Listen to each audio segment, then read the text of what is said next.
જય ભવાની. આજે વાત કરવી છે ગૌરક્ષક. શિવાજી મહારાજ માત્ર 12 વર્ષના હતા. એક વખત તેઓ બીજાપુરની એ નગરની અંદર મુખ્ય માર્ગો ઉપર ફરી રહ્યા હતા. તે સમયે એક કસાય એક ગાયને દોરડે બાંધીને લઈ જતો હતો.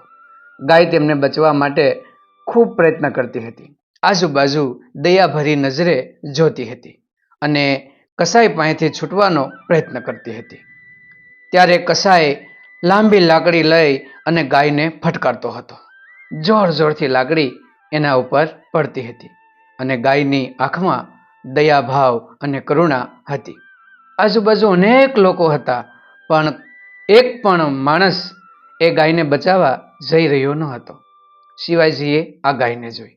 ગાયે શિવાજીના આંખ સામે આંખ મેળવી.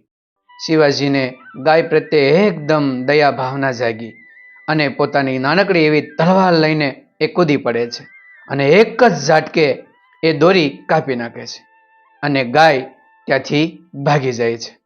પેલો કસાઈ કંઈ બોલે એ પહેલા જ વીર શિવાજી પોતાની તલવાર લઈને ઉછળે છે અને પેલા કસાઈની છાતીમાં તલવાર પોરવી દે છે અને ત્યાં જ લોહીની ધાર થાય છે અને કસાઈ ત્યાં જ મૃત્યુ પામે છે. આજુબાજુ બધા લોકો ભેગા થઈ જાય છે. સૈનિકો શિવાજીને પકડી લે છે અને નવાબને કહે છે કે આ શાહજીના પુત્ર શિવાજીએ ભર બજારની અંદર કસાઈને મારી નાખ્યો.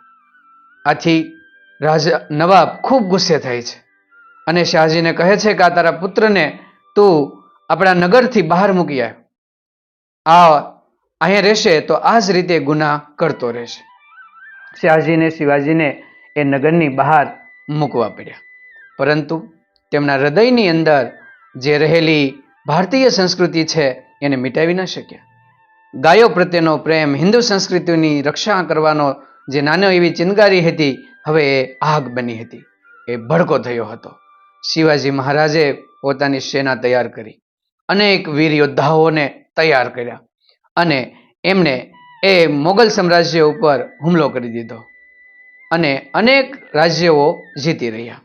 અંતે તો તેને વિજાપુર પણ જીતી લીધું અને હાથીની અંબાડી ઉપર શિવાજી મહારાજ વિજાપુરની અંદર આવ્યા અને તેમનું સન્માન કરવા એ જ નવાબ ઊભો રહ્યો. નતમસ્તક થઈ શિવાજીનું સ્વાગત કર્યું અને શિવાજીને એ રાજ્ય સોંપ્યું.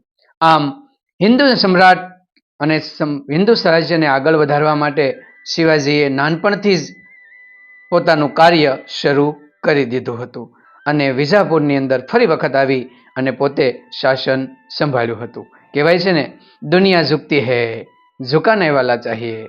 દુનિયા તો ઝૂકી જાય, પણ શિવાજી મહારાજ જેવા વીર પુરુષ નમાવાવાળા મળી જાય તો સામે દુનિયા જરૂર ઝૂકી જતી હોય.